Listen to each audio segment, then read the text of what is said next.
और देश हित में आज सबसे पहले बात 2019 की चुनावी सियासत में आए एक बड़े ट्विस्ट की। और ट्विस्ट ये है, जिस बात की चर्चा हम कर रहे हैं और पिछले कई सालों से की भी जा रही थी, वो फैसला आज आखिरकार ले लिया गया। जी हां, हम बात कर रहे हैं सियासत में प्रियंका गांधी की एंट्री की। सबसे पहले आपको 30 सेकंड में फटाफट समझा देते हैं कि खबर क्या है। 2019 आम चुनाव से ठीक पहले कांग्रेस ने बड़ा फैसला लिया है। प्रियंका गांधी को कांग्रेस ने महासचिव बनाया है। प्रियंका को पूर्वी उत्तर प्रदेश का प्रभारी बनाया गया है। प्रियंका वाड्रा फरवरी से पहले हफ्ते में कार्यभार संभालेंगी। पूर्वी यूपी में कांग्रेस कमजोर, बीजेपी का इसे गढ़ माना जाता है। समाजवादी पार्टी और बीएसपी के गठबंधन से कांग्रेस को बाहर किए जाने से पार्टी को नुकसान कम से कम हो। ये भी एक वजह है प्रियंका की सियासी एंट्री की। और पूर्वी यूपी में कांग्रेस कमजोर है और इसीलिए कांग्रेस की कमजोरी को ताकत बनाने की कोशिश की जा रही है। बीजेपी ने कहा है क्योंकि राहुल गांधी फेल हो गए, इसलिए प्रियंका को ये जिम्मेदारी दी गई है।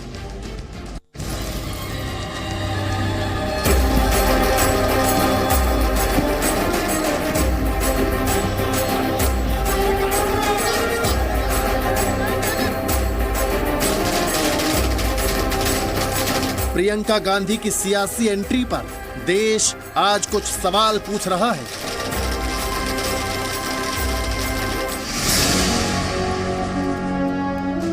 सवाल नंबर 1, 2019 चुनाव से ठीक पहले प्रियंका गांधी को सियासत में क्यों लाया गया? हमारी पार्टी में कोई भी निर्णय इस बात से नहीं होते हैं कि एक व्यक्ति या एक परिवार का क्या इच्छा है या क्या चाहता है। सवाल नंबर 2, क्या कांग्रेस को जीत के लिए राहुल गांधी पर भरोसा नहीं है? पार्टी एक परिवार का एक्सटेंशन है, तो ये पोस्टिंग अपने आप में कोई बहुत आश्चर्यजनक नहीं है। सवाल नंबर 3, क्या इंदिरा गांधी की छवि दिखाकर कांग्रेस को बड़े सियासी फायदे की उम्मीद है? सिमिलैरिटीज जोड़ते शायद इसलिए क्योंकि शक्ल थोड़ी मिलती जुलती है। राहुल गांधी जी फेल हो गए हैं, इसलिए राहुल गांधी जी को अब प्रियंका जी जो उनके परिवार से ही है, उनकी बैसाखी की आवश्यकता है। सवाल नंबर 4, कांग्रेस में सिर्फ परिवारवाद की सियासत ही आगे बढ़ेगी? पंडित नेहरू से लेके राहुल गांधी तक ये लोग देश से ज्यादा लिया है और कम दिया है। यही है इतिहास। प्रियंका इसको चेंज करे तो बहुत बहुत बधाई। सवाल नंबर 5, यूपी में गठबंधन से बाहर किए जाने के बाद कांग्रेस का प्रियंका कार्ड।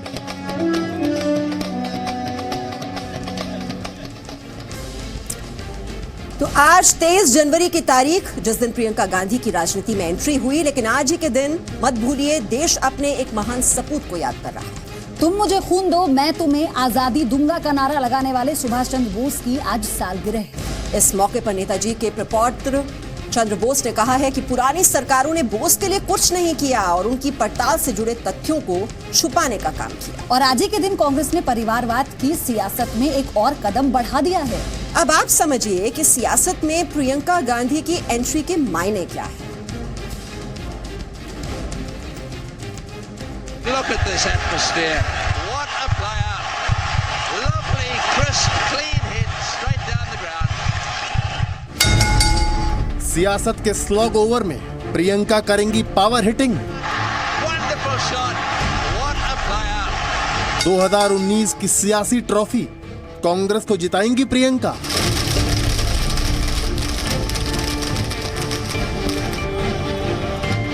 इसे 2019 का सियासी वनडे मुकाबला समझ लीजिए। प्रियंका गांधी को आखिरी ओवरों में बल्लेबाजी करने के लिए उतारा गया है। क्या प्रियंका गांधी पावर हिटिंग करके पॉलिटिकल लीग की ट्रॉफी कांग्रेस को जिता पाएंगी? क्या यूपी में कांग्रेस की गेंद को प्रियंका बाउंड्री पार करा पाएंगी? क्या विरोधियों को रन आउट कर पाएंगी प्रियंका गांधी? प्रियंका गांधी आई हैं, हम लोगों को काफ़ी उम्मीदें हैं। पूर्वी उत्तर प्रदेश में तो आप समझिए कि चमत्कार हो जाएगा। प्रियंका गांधी नहीं, ये आंधी है, दूसरी इंदिरा गांधी है। बस यूं समझ लीजिए कि 2019 की सियासी कमेंट्री अब कुछ यूं ही चलेगी। राजनीति में प्रियंका गांधी की एंट्री को डिकोड करें तो पहला फैक्टर ये है कि प्रियंका गांधी में इंदिरा गांधी की छवि दिखाई देती है। कांग्रेस इसी छवि का इस्तेमाल करना चाहती है। प्रियंका कांग्रेस कार्यकर्ताओं में काफी लोकप्रिय हैं। उन्हें सक्रिय राजनीति में लाने की मांग कांग्रेस में कई बार उठ चुकी है। कांग्रेस को उम्मीद है कि कार्यकर्ताओं में नया जोश भरेगा और यूपी में खोया हुआ जनाधार वापस मिलेगा। प्रियंका गांधी को पार्टी में भले ही पहले कोई पद ना दिया गया हो, लेकिन पर्दे के पीछे से वो हमेशा से अहम भूमिका निभाती रही हैं। राजस्थान, मध्य प्रदेश और छत्तीसगढ़ के मुख्यमंत्रियों के चयन में उनकी अहम भूमिका रही थी। लेकिन पीएम मोदी ने इशारों में गांधी परिवार का नाम लिए बगैर परिवारवाद पर चोट की। हमारी पार्टी में कोई भी निर्णय इस बात से नहीं होते हैं कि एक व्यक्ति या एक परिवार का इस विषय में उसका क्या इच्छा है या क्या चाहता है। प्रियंका गांधी ने चुनावी रणनीति से लेकर चुनाव प्रचार तक अहम भूमिका निभाई है।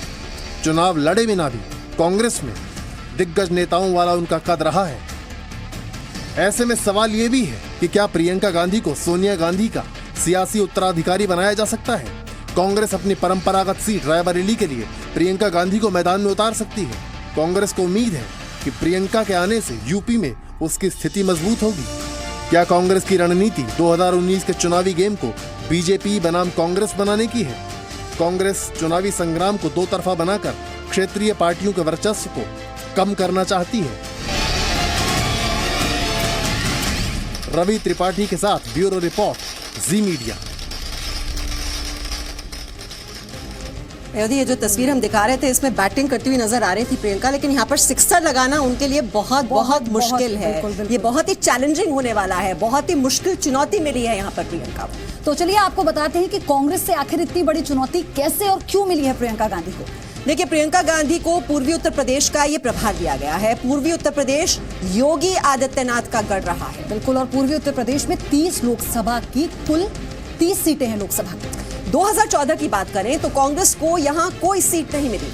2014 में कांग्रेस को सिर्फ 6% वोट मिले थे। बीजेपी ने 30 में से 29 सीटें जीती थी। आप देख रहे हैं यहाँ पर जो उनका हिटिंग रेट था वो बहुत ज्यादा, बहुत मतलब 41.2% वोट पर बीजेपी का कब्जा रहा था। और आइए अब आपको बताते हैं कि कैसे प्रियंका की एंट्री से समाजवादी पार्टी बीएसपी गठबंधन को नुकसान हो सकता है। सबसे ज्यादा नुकसान का अंदेशा एसपी और बीएसपी गठबंधन को ही होगा और कयास भी यही लगाया जा रहा है। पयोधी, ऐसा माना जा रहा है कि मुस्लिम जो वोट है वो कांग्रेस को मिल सकता है। अब हर लोकसभा सीट पर त्रिकोणीय मुकाबला भी हो सकता है।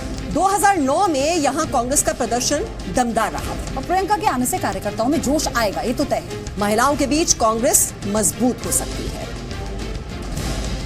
अब सवाल लेकिन ये भी है कि कांग्रेस ने प्रियंका गांधी को महासचिव बनाकर पूर्वी यूपी की जिम्मेदारी आखिरकार क्यों? और ये सवाल सबके जहन में है इस वक्त। तो कांग्रेस में उन्हें उपाध्यक्ष भी तो बनाया जा सकता था, पूरे यूपी का प्रभार भी दिया जा सकता था, यूपी कांग्रेस का अध्यक्ष भी बनाया जा सकता था, लेकिन उन्हें सिर्फ पूर्वी यूपी की ही जिम्मेदारी दी गई। ऐसा क्यों, ये समझिए।